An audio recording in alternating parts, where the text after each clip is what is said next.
I've said many times that if you get to be 65 or 70 and later, and the people that you want to have love you actually do love you, you're a success. I've never seen anybody that reaches that age. I mean, I'm not talking about somebody that's in extreme poverty or pain or something, but I've never seen anybody that, if they have a lot of people that love them, that is other than happy. And I've seen some very, very wealthy people that they give testimonial dinners to and name schools after and everything. And nobody loves them, you know.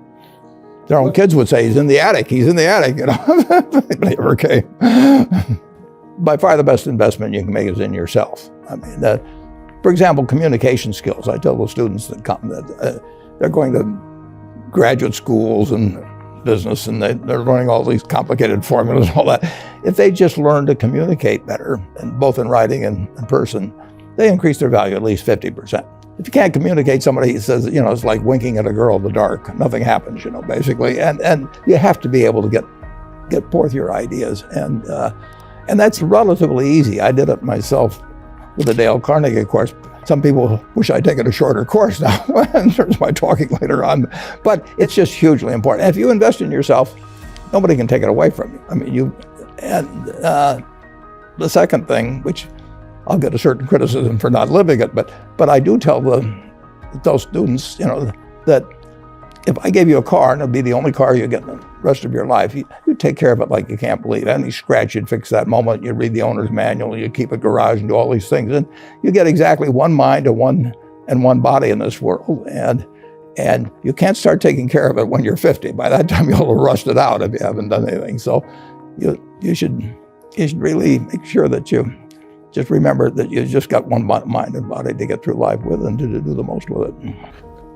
Well, life advice is, the most important thing, aside from the things I've talked about already, is really who you associate with. You want to associate with people that are better than you are. I mean, basically, you'll go in the direction of the people that you associate with, and you want to have the right heroes.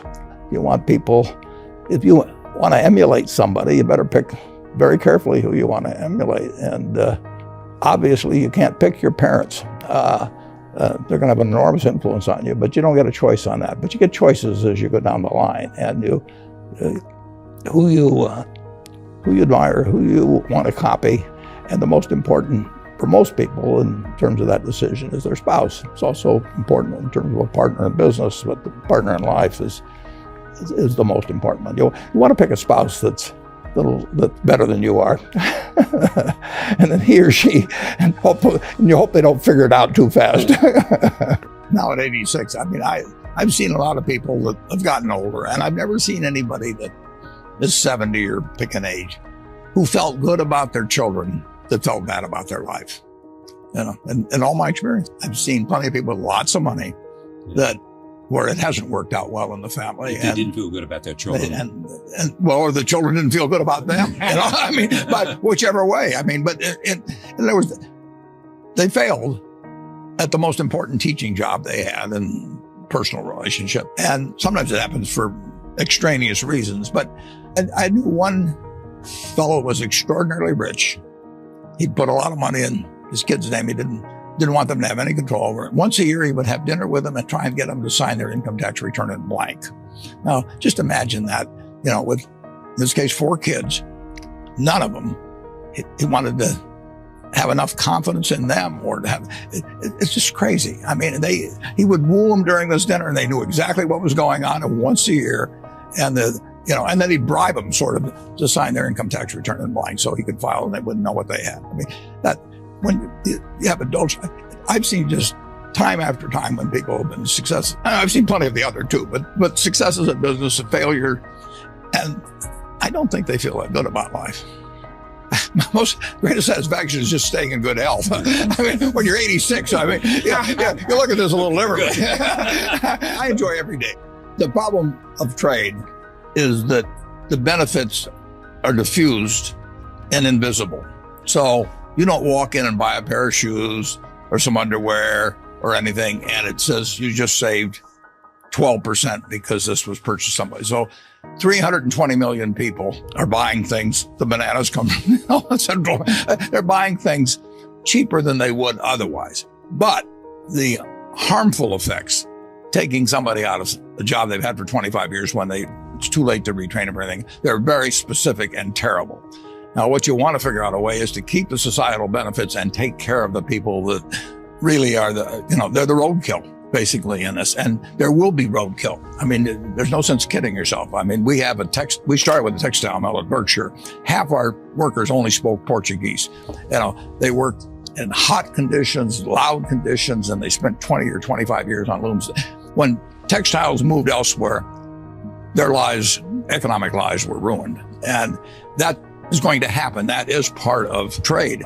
And the benefits, somebody buys whatever textiles we were turning out, handkerchiefs or anything, they may buy them a little cheaper. And we've got to keep the trade benefits everybody, us and them.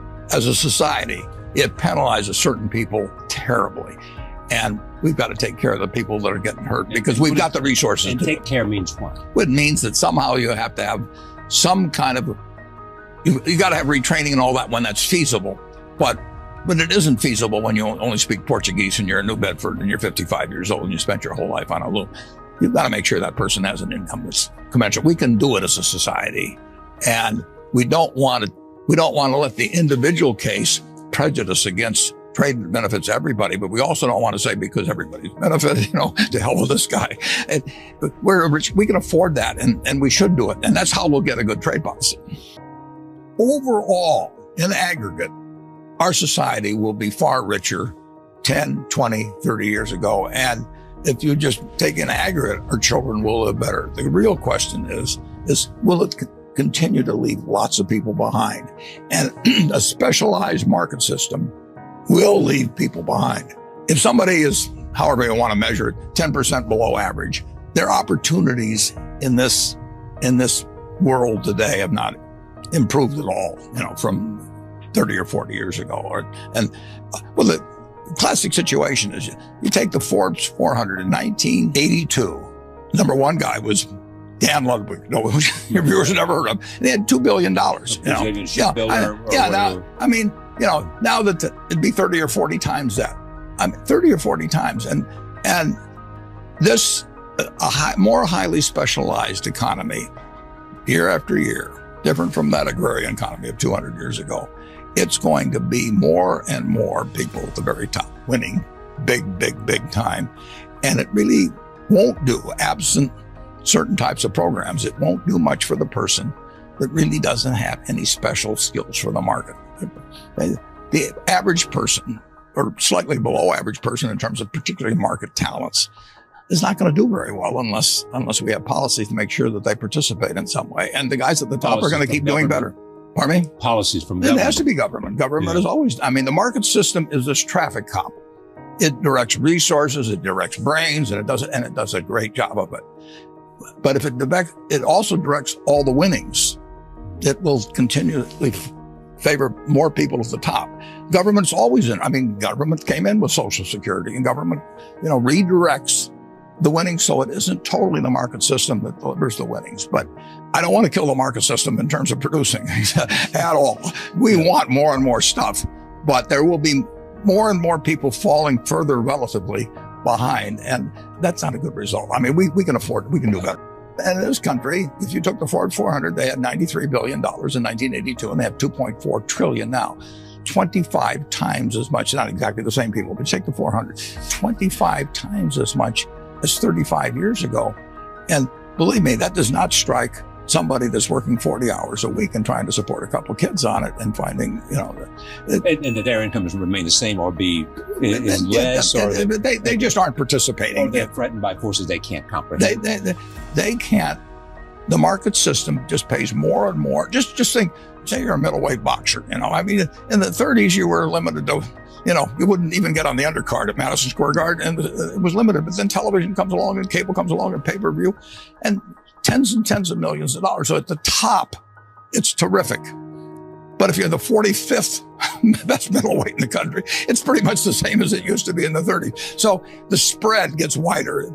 If you're Frank Sinatra, you're a lot better off if you've got television than if you just play at some theater in New York, like where you started. It's magnified, but throughout. If you've got a good business idea, you can get it capitalized and become worth billions just on the idea. So it's just tougher. Whereas, you go back to 1800, and if you were reasonably strong and willing to work hard, you were worth 90% as much on a farm as the very best guy. It just, the differential, and it'll keep widening. The market system will push it in that direction. But government is there to. What would you change if you could? Well, I would change the earned income tax credit big time. Yeah. And it just, I am where I am, not by myself at all. I mean, there's 320 million Americans out there, and there's a lot of crosses over at Normandy and everything else, I benefit enormously by having come along when I came along and where I came along. And some people did, and some people didn't. And there's nothing wrong with a market system that rewards anybody that makes life better for millions of people. They want to get enormously rewarded.